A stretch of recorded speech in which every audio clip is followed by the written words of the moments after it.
man. How's everyone doing? Y'all enjoying the gym together so far? I hope so. Um, I'm Nudge. And I'm Bruno. That's And right. as you can tell by the name tags, Yeah, the name tags are perfect. yeah, Thank you, Bruno, for those. the Bruno, why don't you talk about what you did at VGM together? right, yeah. Contrary to what Disney would like us to believe, we do talk about Bruno. So, last VGM together, I'm the mod leader. Was responsible for recruiting other mods, like training, which I didn't need to do a lot of because they're all great, and planning out the schedule for who would mod at which time and everything, make sure everything was working. What about you, Nujj? What did you do So other I than did everything? some I I did a lot of things and I couldn't figure out how to put it all in the blurb, so I just wrote yes. I am Nudge. I'm one of the co-directors of VGM together, and Doug and I kind of spearheaded the whole thing. So yeah, I hope you guys are really enjoying this fish avatar from Lisa. If you want to play a very normal game, we should play it. Oh, this time though, we're gonna talk about, as you can also see, Twitch, online communities, and moderation. You guys probably have seen us modding 1,000 streams before, and we're not specialists, but we do have a few things we'd like to share. And it's like, it's just a fun topic to talk about for anyone that hangs out on Twitch and is interested. So yeah, let's go with it. Let's do it. Let's do the thing. So real quick about this panel, like I said, it's a look behind the scenes of streaming and moderation, but it is not a Twitch tutorial. So we're not going to be teaching, the commands or how to install Nightbot or where do you click to do this or that. This is more of a like conceptual discussion where it's what it takes to mod and what's behind that kind of task on Twitch. It's if you are a big streamer, you probably know a lot of this already. A lot of it's gonna sound really obvious to you. So it can still be fun, right? But it's more for the viewers and the smaller streamers are still starting and want to know about the what it takes to get their communities up and running. Right, And because I think there's a misconception that modding is just like waiting around chat till someone like says a bad word and then you ban them. But to me, it's way, way more than that. yeah, no, there's that's part of it, but it's not everything. And yeah, we did not actually go to moderation school, sorry to disappoint. I Um, mean, I started it, but I just couldn't get through the whole thing. right, so it's not a specialist thing. I mean, there's several actual academical studies about communities and things like that. We're not specialists, but we have experience, and it's just something we want to share with you guys. So I hope you all enjoy this. Me too. Uh, so I promise everyone, this is the nerdiest slide in this presentation. It doesn't get much worse than this. But this is, if you want an academical definition of online communities, this is it. That's an aggregation of individuals who interact around a shared interest, where the interaction is at least partially supported or mediated by technology and guided by some protocols or norms. I think the keywords here are, shared interest. I think that's the key thing. You're always gonna be gathering, it's either gonna be a community about a video game or about like a TV show or anything, or like about your college or neighborhood. There's always going to be, that's the reason why everyone's coming together in that group, right? And because they're online, of course. Hashtag together. Sorry. No, but yeah, that's the main thing is having a shared interest, and I think that's we start here in the online communities. You're gonna get to the Twitch part, but this is a common thread between everything related to this. So, like a brief history of online communities and where they come from and where they started. So, like back in the beginning of the internet, I don't know if anyone here was around back then, but the Back in the yeah, ancient days. but so like I think the first example we can point of online communities on the internet is are the bulletin board systems or BBS. This is when the internet started being like, well, it started just like as a military system and things, but and stuff like that. But eventually, when people started being able to use it at home, there were like bulletin board systems, which the goal was to replicate, the kind of bulletin board you have at work, right? So we would, leave a message, and then someone could come later and check that message. So it wasn't like a live sort of system, right? It was there, but you have to go there and check. So initially, this was a work thing. Like that's something that companies install in their workplaces, for people to communicate maybe with like other like the same company but like in other states or other cities. But like eventually this grew to become something that people are using for communities. So they started having communities for like TV shows like Doctor Who, Star Wars. It all started very simple, but that common thread of common interest was already there.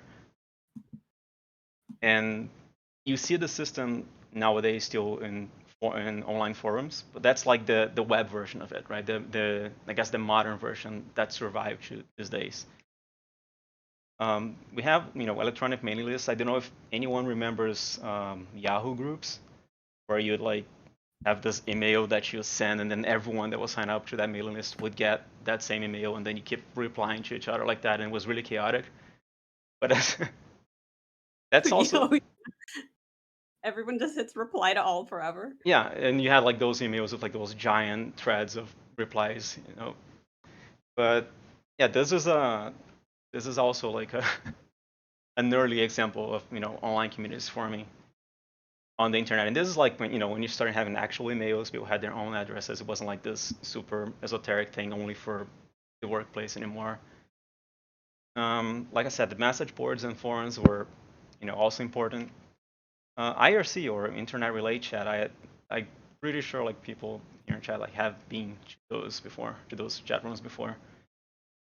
Indeed. I think this is when you start having. This is around like 1988. I think it's when you start having like the actual online element. You have to be there to to talk to people. It's an online thing. Don't just leave the message for people to come later and check, right? It becomes synchronous instead. Exactly. That was the word I was trying to remember.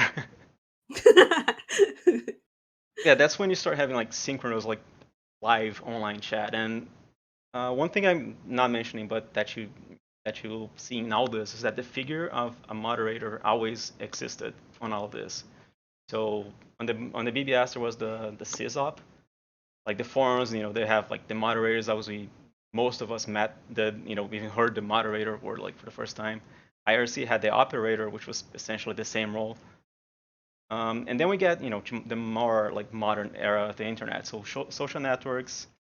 We have virtual spaces like Second Life, VRChat, and those are like more like services. And you have like sub communities that form within this. So like this service is there, it has all the features, but people come and they access this service, and they will like naturally separate into their own interests, their own separate groups around things they like or they want to talk about. And you have web games like, okay, who has a Neopets that's starving to death right now? I feel like we've talked about this before. Yeah, we lots of people like use Neopets, and that's the first time I mentioned like a game here, but that's a form of online community that forms around specifically around a video game. It's not that they go there to talk about something. They're literally going there to play this video game, and the community exists around the video game, right? And we still have moderators that they're like making sure people are behaving, especially because it's something more aimed for kids. But the figure like ever since you have like the ability to put people together to discuss anything or interact in any way, you need a moderator, right? Because there is going to be problems. And last but not least, the most like modern example, I guess, the MMORPGs, where it's similar to Neopets and things like that. It's a video game, but it's not a web game. It's an actual video game on your console or your PC, where you also gonna have all these people playing together, and you're all in there in the same space. You instantly have something in common, which is playing the same game. So you're already interacting around a shared interest, which is the game itself, right? So there, no particular bias in my examples here, but you know, None at all. I love the meme. but yeah. Let's move forward. So let's talk real quick about Twitch. So we gave lots of examples of online communities and places where you can find online communities. And one of those places, as you all are experiencing it right now, is Twitch. Right, so you have a chat where you can interact with people around an interest, which is whatever is going on your screen, and that in itself qualifies as an online community already, regardless of how structured it is or how organized it is. It is community happening. It's community happening. It's like people interacting around a shared interest. So Twitch started in March. This is a bit boring, but it's important because like I think we have to understand the history of the place where we are right now. Like March 2007, Twitch started as a live casting. Live casting was basically this guy, Justin, I forgot his surname right now, but TV. right, that he essentially attached a camera to a baseball cap and he would just walk around like that the entire day, just transmitting it to, a website, which he called Justin.tv. And it was just him. It was just like his show. And this is like early when like reality shows were starting to get really popular. Like you had things like Survivor, Big Brother. You have like MTV had 1,000 of them. Just like real life things, like people interacting in a situation. And I think this is like one of the earliest examples of this on the internet that you find, is Justin TV. And that was it. He essentially like he only took breaks to, he only put the camera off like to go to the bathroom and to sleep, I think. Otherwise, was always on broadcasting whatever he did the entire day. And that's also when people started the practice of swatting, which is like when you call the cops to report a false crime, into someone. And it's a really common prank on like on an online streams that people do. But Not yeah, funny, by the it's way. not Don't funny. do Yeah, it. yeah, don't do it. Or watching, but yeah, that's when that practice started because we essentially had people knew his address, people knew where he would be, so people would just find him in the streets and stuff. It was chaotic, but it's how this whole thing started. Like it's how we got here. So in August of the same year, like the website grew a lot, and in August of the same year, it became an open network, meaning they started accepting other channels. Like anyone can make an account and make their own channels in there to transmit whatever they want. It didn't have to be the same thing, right? And this is important because in March, which should be 2008, by the way, there's a mistake on the slide. But in March, they started adding categories because people are not just doing live casting. They were they were doing music, they were doing gaming, they were doing just chatting. Things that we know now as categories on Twitch. This is when they started adding them, and this is a moment where I start like seeing the branches. Kind of like the example I gave of like Facebook and social networks, like where people go and they make their own communities based on interests. That's when you start seeing the form on Twitch, right? I don't think I realized it was so long ago because I totally read these slides beforehand. But like, like that's so long ago, especially in internet years. Geez. Yeah, there's some long skips in this timeline because honestly a lot happened, but most of it is just the website just kept growing and growing because people like that, right? And I think like the we'll start having better access to the internet as well, so watching live streams like became more feasible because you cannot watch live stream on like a dial-up connection, right? So, but in 2011 they separated gaming to a whole new website. So they took gaming out of Justin TV and put it on Twitch, which was an entire new website owned by the same company. But the idea was like, yeah, this grew too much. It needs to be in its own place, right? Because like gaming, you have 1,000 different games, you have all the systems, you have all this interest. You cannot just say gaming and cover all of it. So they needed to separate, but they didn't want to make Justin TV all about gaming, so they created Twitch for that. In July of the same year, which is shortly after, that's when they introduced the partner program, and that's when we start seeing monetization of communities for the first time on Twitch. Also, like, it's a long time ago, what, 11 years now, but it doesn't feel like it's that long ago that we start hearing about it. Yeah, that's a good point. in February of 2014, Justin TV is like, okay, we have to admit that Twitch is more important now. So they just rebranded and renamed to Twitch Interactive. Justin TV already existed, but I mean, still existed, but they just renamed the company to Twitch Interactive. So that starts showing like, okay, this is where the focus is now, right? And then in the same year, I think it was June, if I'm not wrong, we have this like it was still a very niche thing at this point, very like okay for gamers, right? That's like the people that knew. But in that year of 2014, we have a big phenomenon on Twitch, is what made Twitch famous out of the gamer circle, which was Twitch plays Pokemon.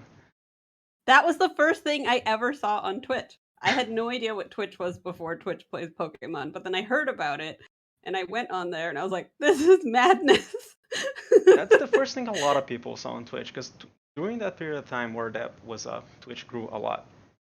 And I mean, basically for those who were not there, it was just it was a bot set up to play Pokemon Red based on text commands. So you can see in the GIF like how people are putting A, B, up, down, and that would send commands to the bot who would attempt to play the game like that. And I mean, as you can see, the character just keeps twitching in the center of the screen. That's not a pun with Twitch, by the way. But Should be. it should be, yeah. Why didn't you make it a pun? I'm not good at this. I'm not good at humor. But yeah, it was complete madness, but people were enthralled by it. People were fascinated. And that's when Twitch started being talked about like in quote unquote normie media, right? And people outside of Twitch started hearing more about Twitch. And eventually they did beat the game. It took forever. There's like 1,000 memes about it. People who are there remember still. Like you can see some people in the chat. Yep, there it is. But yeah, this was like the big Twitch boom of like 2014. And then in August, which is shortly after they beat Pokemon Red, Justin TV decides to shut down completely and just focus on Twitch. September, which is only 1 month after that, which makes you think if they already knew it by then, that's when Amazon acquired Twitch Interactive. And I mean, we can spend a lot of time talking about Amazon and questioning this decision, but the point is just just say Twitch grew a lot and in such a short span of time, right? To get that sort of attention, right? And 2016, that's 2 years later, they started adding beats and cheering, which once again it's another form of monetization in the service. But it shows like that focus on like people like monetizing the community feature. Like it's not just about getting together and chatting with your friends. There's the monetization starts being a concern, right? It was already a concern when they added the partner program, of course, but they're trying to add more towards that. In April 2017, they added the affiliate program, which is a bit different from the partner program, which because it accepts more people, right? The partner program was like a mostly invite-based thing. You had to just keep streaming, and eventually Twitch would send you an email. When they introduced the affiliate program, they essentially they're extending that to more people with some restrictions, like less emotes. The payment share is a little less, but it's essentially giving more people the opportunity to monetize what they're doing on Twitch. And that's also when they started, instead of just like inviting people, they actually had a program of like, okay, this is what you need to do in what order to achieve this status, right? And in May 2020, which is more recent, they added a safety advisory council, which is a group of people, of streamers, of organizations, dedicated to creating rules and programs and systems to keep like people safe on Twitch. And when we talk about keeping people safe, we're talking about moderation, right?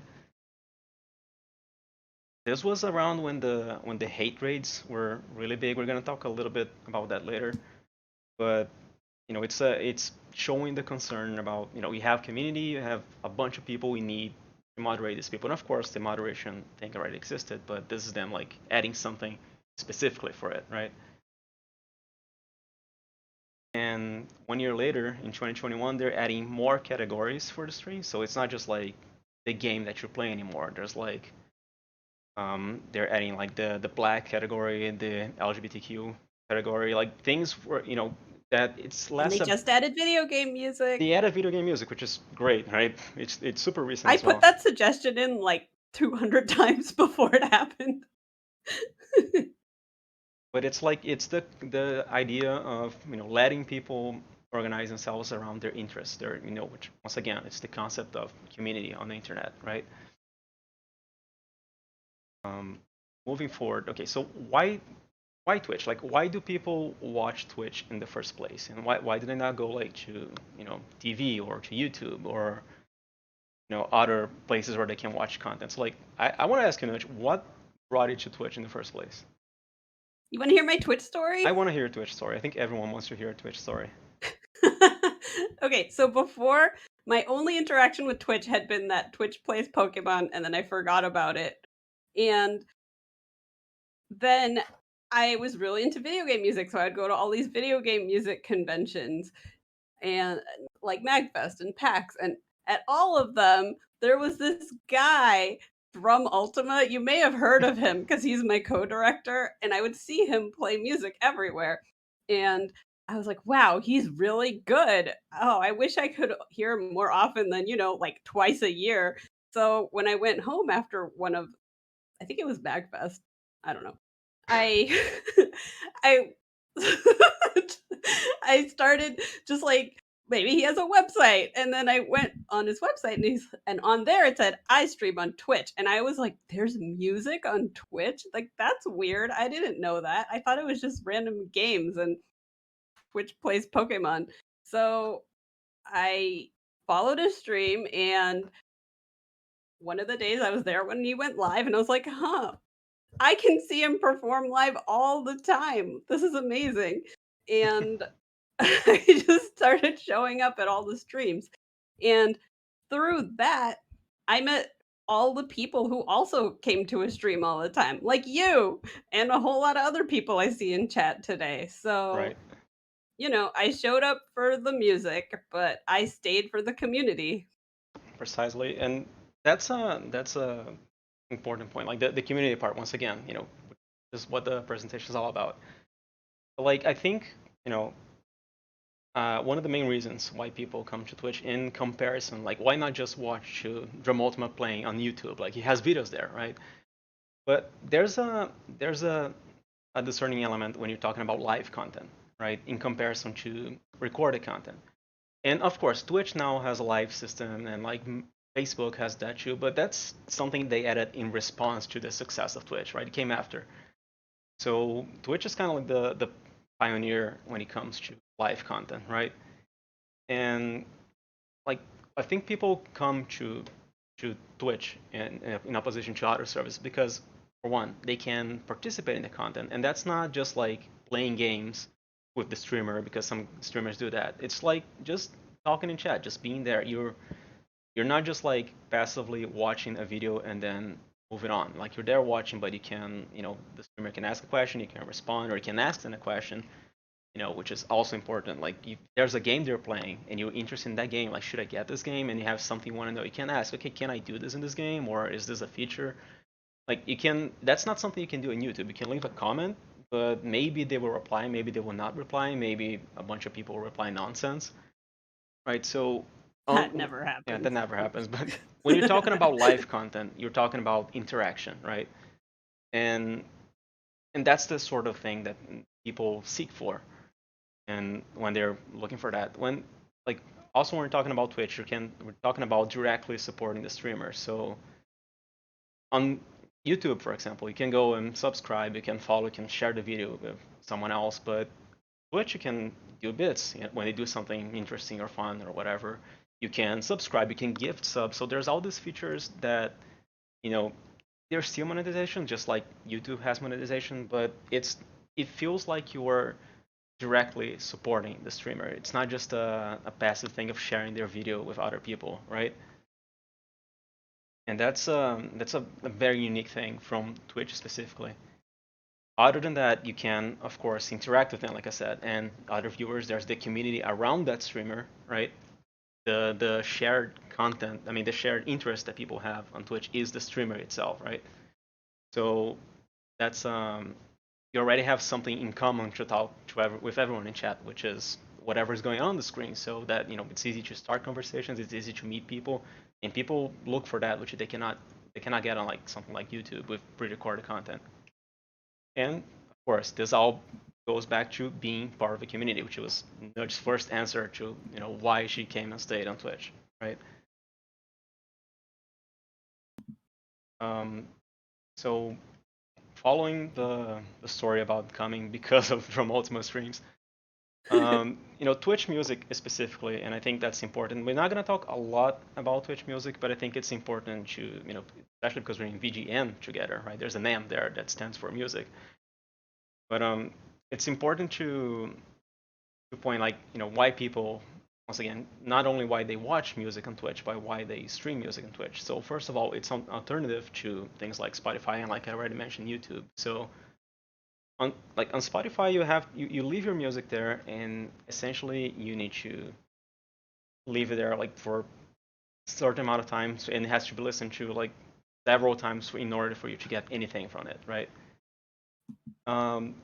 On Twitch, like I said, there's that direct support. People can donate, people can give bits, people can gift subs, and it's a more direct form of patronage, where like the fans can directly support that musician, right? I think I spoiled a little bit of this slide in the previous one, but that's very important for music specifically because, like I was reading an article. I don't have it here on the slide or with me right now, but this musician was essentially saying that, like, in one stream on Twitch, she would make like more than she would make on Spotify like in 2 years. Just because like the fans, they are there, they're just not just listening, they're eager to directly support the person they're listening to, right? So there's the when it comes to like subbing, there's the emotes, the badges, and that, when like people were like they were fans of a certain band, they would like wear a T-shirt, they'll get a tattoo, right? The modern version of that, the online version of that, is the emote, is the subscriber badge, right? Or the elusive first badge. Yeah, the yeah, it's a way to show membership, to show, okay, I'm a fan, I support this person. I go in another chat, another like stream chat of another streamer, and you have that emote that you can use, and people can say, oh, where's that from? And there's that connection between different communities happening and all that. But it's essentially, it's something that people like. People like having something to show for their their fandom, right? Okay, so about growth specifically, on 2020, which was on the pandemic started, and everyone was locked at home, and all the venues closed, and people were trying to look for ways to keep connected, and musicians were looking for ways to keep their career going. Like Twitch experienced a growth of 83%, but the music category by itself in the same period of time grew by 385%. Oh, that's a lot. It's a lot. It's a lot. Like, it's music is still a small portion of Twitch in comparison to gaming. But the thing is, like, when you compare the growth specifically, you see like the growth of music alone was way bigger than the overall growth of Twitch. Meaning there was like this surging interest in the music category, and also in people like to stream more music on Twitch. And for several reasons, there was a pandemic going on. There's still a pandemic going on, but it shows the importance of Twitch music to the service, right? And really quick about communities, like I already said, the streamer, himself or herself, is one of the shared interests. It's less about the content, it's less about the game that's being played, it's less about the music. It's more about the streamer, right? And that's not just say it's a code of personality or anything. It can be. We're gonna get to that, but it's more like it's the streamer. Okay, you go meet the streamer and you like them and subscribe because of their music. But if one day they decide to play a video game, you're still gonna watch, right? You're not gonna be like, oh, this is not music, I'm leaving. Right. There are people who do that, but overall, it's more about the person. It's more about supporting that person, right? So the community is always going to reflect the streamer goals and behavior. So like, let's say if it's a family-friendly stream, you're going to attract the kind of people that are okay with that, or okay behaving that way. They don't feel like restricted. They're going to be more family-friendly overall.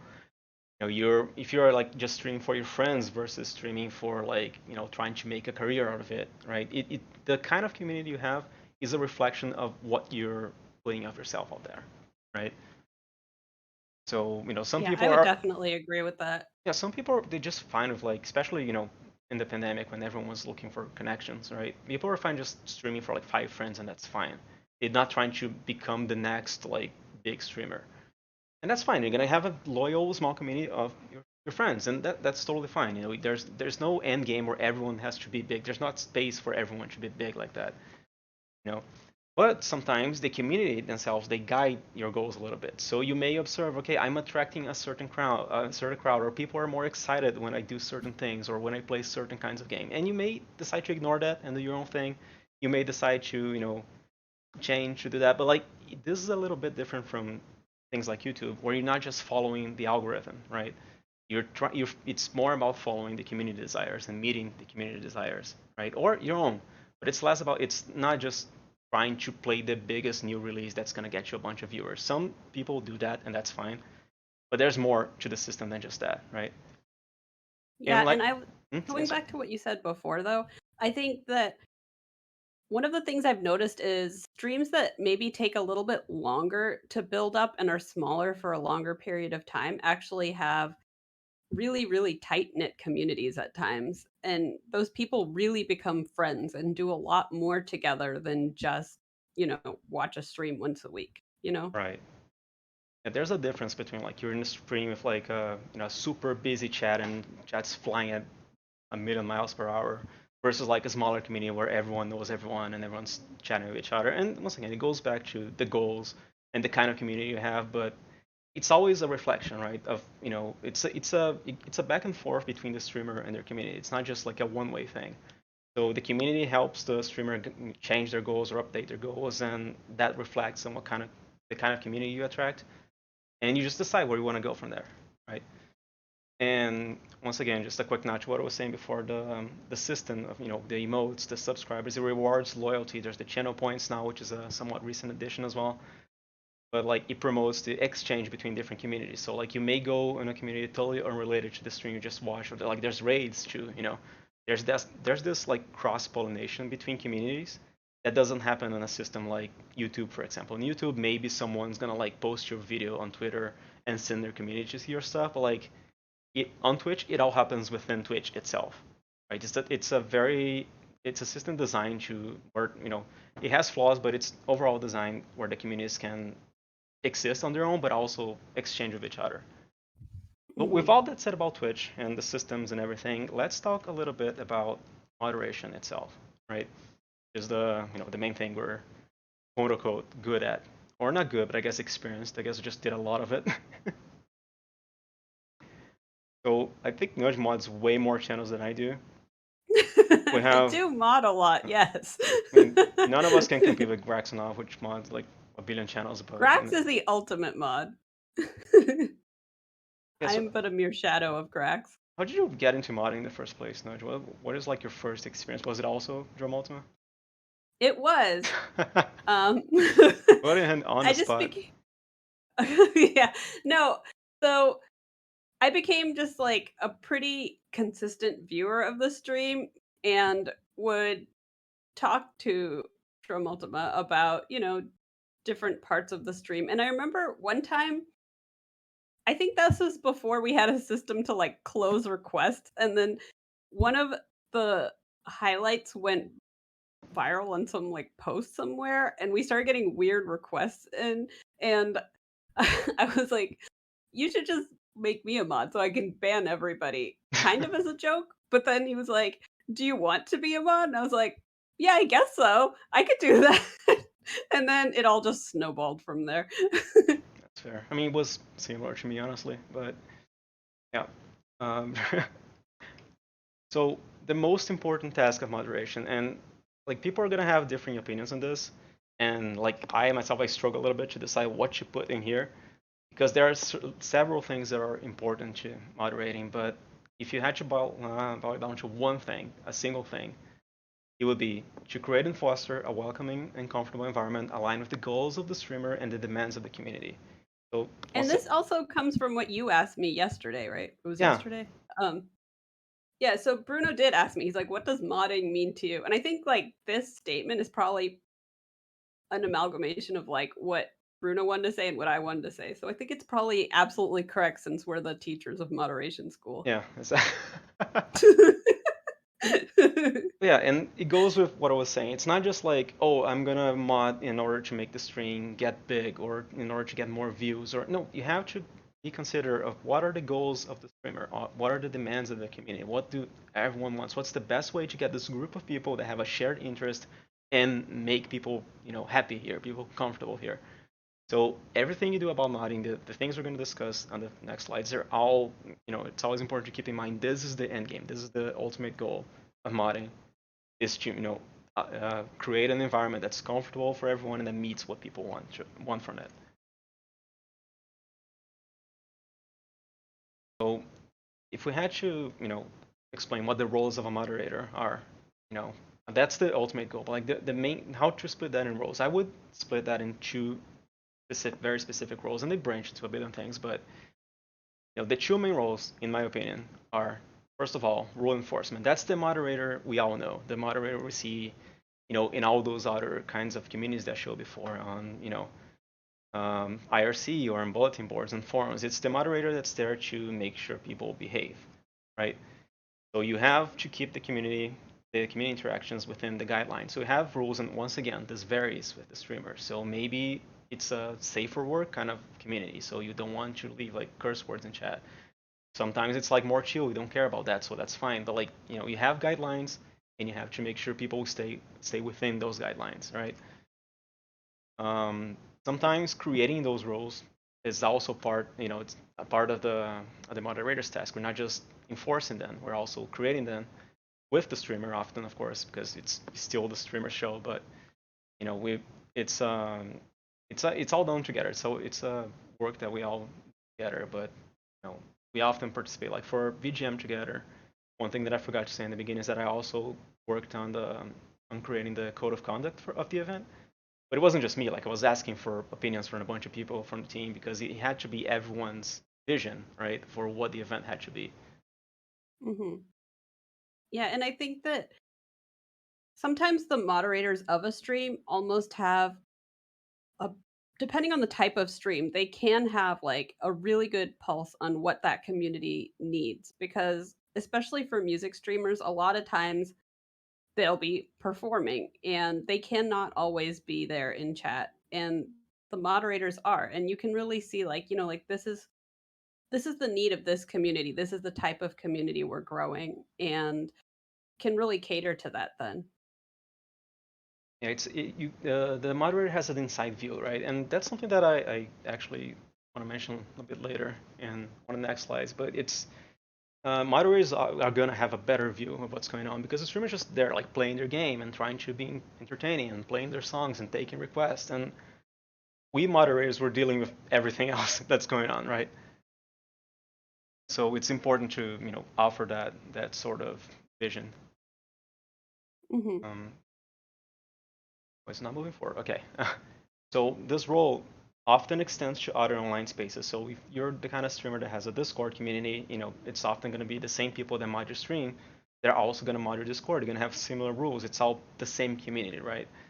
And of course, if you're a huge streamer, sometimes you're going to have different people for each thing. But in general, this is still a role of moderation, and it's all the same. You're dealing with the same people, and often sharing the same guidelines. So it's more than just Twitch, right?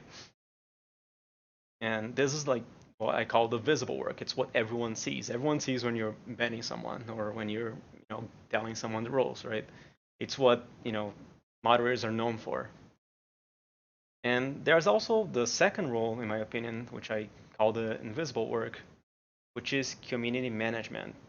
And that's kind of like a buzzword now that everyone's using, like for all the brands on Twitter that they like to have, their little jokes and memes and stuff. And like that's a somewhat new concept of like community management. It's like it involves several things like brand awareness and like customer loyalty and all that. But when we're bringing this concept to streaming, we're not talking about all that. Like there's elements of that, but it's a little more simple than that.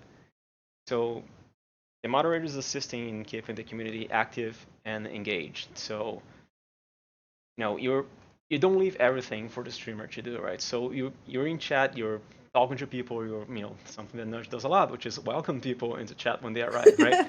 And it's like the most I did simple do thing, that, yes. but it's the most, and you'd love to do that, right? A Uh-huh. big smile on your face every time, but it's it's the it's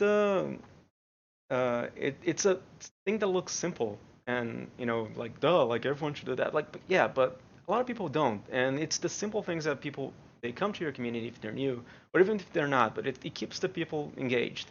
They're coming there like there's already that interaction going in chat. That there's like the mod sometimes is like making jokes or hyping everyone because the streamer hasn't arrived yet. So that's part of the role of moderator as well.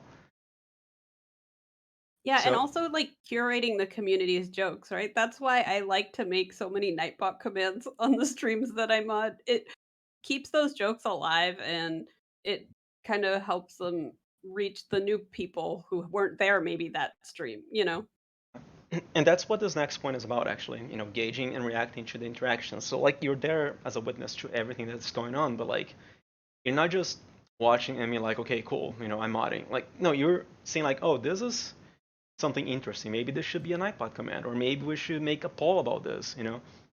One of the one of the things like I'm quote unquote proud of, like in terms of moderation, it's really simple and stupid. But I was modding the string of my friend Zeno, who is a drummer, and one of his drumsticks was about to break. And like I didn't ask for his permission, he didn't ask me to do it. I just put a poll in chat, like, okay, is the stick gonna break until the end of the stream, right? And people got super hyped about it. People are betting, people are like making jokes about it, and you got people super engaged. And it's like you need to have like that timing, that feeling for it, to catch those things as they happen. But like it's about being proactive, right? And not just like they're watching and that's it. Hmm. Um, Putting up a little bit. So once again, gathering impressions and feedback from the audience is part of that as well. There's a lot that the streamer doesn't get to see and that bring for the streamer, which is the invisible work. All of this happens behind the scenes often. So other good practices. We talked a little bit about some of these already, so I'm gonna go a little bit fast. But keeping the stream chat active, but avoiding creating mod walls. You don't want people to enter and like, oh, it's all mods here. It's all only like the streamer and their friends, right? You want to, know you have to know like, okay, now it's time to step back a little bit, let people interact a bit. You need to have that feeling, and that all comes with practice.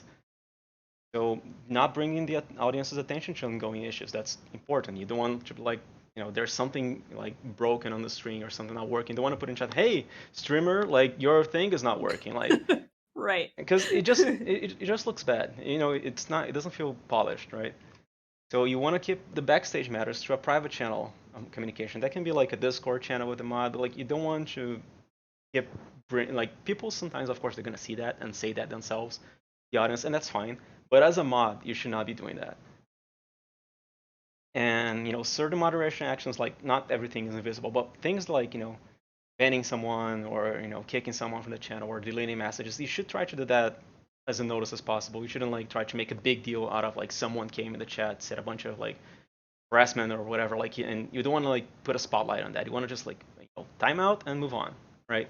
Yeah, Even totally. and ideally not even the streamer will notice that. The streamer shouldn't react, the streamer shouldn't see, the streamer shouldn't break their pace with whatever they're doing. Either it's gaming or music, they should just keep going. And if you can do that kind of stuff as unnoticed as possible, that's the best way to go about it. Yeah, because people, if they're trying to come in and be disruptive, you don't want to give them what they want, you know? Exactly. It's the whole like don't feed the trolls, like the oldest rule of the Yeah. internet. People that come in, they're not like necessarily looking, oh, I'm gonna disrupt their whole stream. Like they just want a reaction. They want you to like be angry. They want you to be sad. And the best way to proceed is just not give them what they want. If you can like dismiss them with the least amount possible of attention, that's the best way to go about it. And if as a mod you can do that without the streamer having to interfere at all, because the streamer has to like pause their game to mute someone, to ban someone, or stop playing a song to kick someone from chat. That's interrupting the flow. That's already what they wanted, right? That's a reaction. So as a mod, like the best thing you can do is act before the streamer has a chance to break their pace, right? So, wow, this went by really quick, but so the final section of the this presentation, I call it preparing for trouble. I just want to give a few examples of I things. didn't even make a Team Rocket quote on it. Yeah, Come on. I could, but that would be too easy. But examples of things that as a mod you will, and I'm saying like you will necessarily encounter these things. You're not immune to this. No one is. Like this is gonna happen. Okay. So first of all, okay, hate race maybe this may be the one exception. This has not happened a lot recently, but basically for a long time on Twitch there were like this organized attacks against certain like minorities, that were streaming on Twitch, and that was shortly after they added all those new tags, because I guess it made them like easy targets. I guess people could easily search, okay, I want to harass these people because I'm a jerk, right?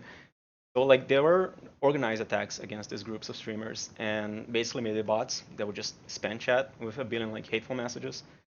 And Twitch only did anything about it after there was a lot of pressure from the community. People started developing their own tools, but eventually they did implement things like the phone verification system, for example, which is a new thing to help mitigate that. But you know, once again, the main rule is like don't give them what they want. It's really hard. It sucks that this even happens in the first place. It's awful. It has happened less after they added all the new tools, but it's there. So it's one thing that we have to keep in mind when we're modding, right? That can still happen, and there are like several tools to counter it without it causing any big damage in chat.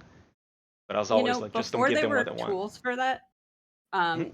and before the numbers of it went down, I actually that really stressed me out a lot because I feel kind of responsible in a way for the people that I mod for, like to make sure Right. they're comfortable and happy. And so, like on my off time, I would like practice typing like clear and like sub only like really really fast to be like if I ever need to do this really fast, like I just want to know how to do it without thinking. But Right. thankfully it hasn't been a big problem lately. Hopefully it'll stay that way. Yeah, I think a lot of the tools they implemented like a machine learning system to detect kinds of messages like that. So it got better. It's not ideal. It still happens every now and then, but we're getting there.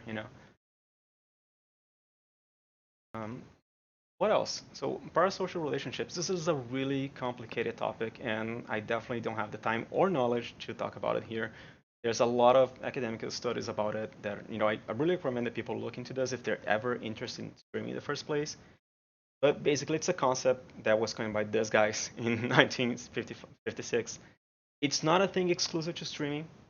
It's basically when, a viewer, a member of an audience develops like illusions of intimacy towards a personality. It may be like a famous singer, it may be someone on TV. Like they're seeing that person every day. They're, you know, like the person like shares things about the personal life and stuff. Like so they develop this illusion like, oh, I'm friends with this person. This person like knows who I am and cares about me. And that's not to say you cannot become friends with people on Twitch. Of course you can. That's a big part of the community thing I was talking about. You can, you know, become friends with your streamer and like with the streamer you mod for, with the streamer you watch. Like that can happen. But that's not everyone, right? And people get it, like they develop these things. It's a serious problem that is definitely enhanced by social networks, by live streams, because like before you have like this famous singer or whatever, and you just see them on a show or when they release like a new album or something. Now they're like on social network posting about their lives, right? So it's for some people it may be really hard to make that separation, like, oh, this person is not my friend, and it's also a serious problem. It's hard for us as mods to act upon this because it often goes directly to the streamer and bypasses us entirely. Like the streamer might get like a DM, like kind of like venting about like the person's talking about their family or whatever, and like the streamer doesn't care, about that, or doesn't know that person enough to care. And sometimes the streamer's like, okay, I'm gonna help this person, I'm gonna chat with this person, but like you cannot impose, right? You should not be imposing that sort of stuff on a streamer if like they're not Mhm. actually your friend. But like it I happens, think it's a some of problem. it is like you always have that like camera on your life and like people will see things about not only just you, but like, they can see your home kind of or Yeah. like sometimes your pets or. Yeah, people develop that, and there's a very good article. I should have linked it here, but I can post it later on Discord. But it's a little old already, but it's a really good article still about this topic. And like I said, I don't have all the knowledge on this. It's a complicated thing, but I think it's important that people are aware of this, right? Hmm. And now moving on, still talking about trouble, but this is the more funny section of the stream. We're gonna see a few examples that, once again, as a mod, you are going to see this. As a streamer, you are If going you're to a see mod, this. you will relate to this real hard. Yeah. First of all, attention seeking, right? This person comes in your stream and they're like, "Hello, streamer. Here's a totally irrelevant thing about my life or about something," right? And everyone in chat, okay, this is a community, so everyone in chat, oh, this person, like, I'm gonna talk to them, hey, look, that's nice, and they're like, but like, this person doesn't care. They only care about interacting with the streamer specifically, right? They don't It's want, so frustrating too, because you'll try to respond to them and they just totally ignore yeah, you and just keep asking the same thing over and over. they ignore the everyone entirely. They're not there for the community. They're there to get a reaction, a response from the streamer, and that makes their day. I guess that goes a little bit into the parasocial thing. But this happens, and as a mod, the best you can do, I guess, is try to engage this person, try to respond to this person, try to be like, hey, this streamer is focusing on this music right now, but like, that's really cool. At Maybe you times, can I've post it on actually told Discord, people they need to stop spamming the chat because if you put the same thing like 5 times, I'll just like, you need to stop saying this right now. Yep. So like, it's like I can see everyone in chat, like it's relatable. This is very relatable. So So relatable. Oh my another goodness. one, this is also somewhat related to parasocial relationships, so that's why I wanted to bring this first. Like this person comes in chat, and it's you ask a simple question, like, either as a streamer or as a mod, you ask, how are you doing? And they give you like all this tragedy, like, my life sucks, everything's horrible, everyone hates me, everything's awful. But hey, you're really cool. Okay. It doesn't help. Okay, if you are this person, don't do this. Like, saying that it's okay, your stream makes it better, doesn't save the fact that you just made the entire stream be about yourself. Now no one's happy anymore. No one's talking anymore because everyone's just sorry for you and trying to make you feel better, right? The streamer was in a good mood, and they're not anymore because now they're just feeling bad for you. So don't be this person, right? I've I've had this happen and then people in the chat feel like they can't respond positively to whatever's happening in the stream anymore because now we're supposed to all feel sad. Exactly. If It's not a good thing. it kills the mood because like now it's like, okay, happiness is not allowed anymore because if you're happy, you're being bad towards this person. It's like, this is super frustrating as well, and there's very little we can do about it. But like, best I can say is just don't be this person, okay? The streamer is not your therapist. Some streamers do have like the mental health tag, and they're actually trained for this, and they accept this kind of thing. But it's not everyone. So be aware of where you are. Be aware of the It's community you're part not of. most people. And yeah, it's not most people. It's definitely not the guy playing like Minecraft. So Right. please don't do this. Please don't be this person. And last but not least, you can lead a horse to water, but you cannot make it read. And that's This saying comes from our wonderful music lead, Josh, of bonus stage van fame. this is like the moment everyone has been looking forward to, I guess, because it happens. But people, okay, so people don't read in general. We don't read the entire terms of service before we hit I agree, right? That's fine. But like, the most frustrating thing is when someone comes in chat, doing something that is wrong because like either the rules or there's request rules like in this example or anything, and they're just not.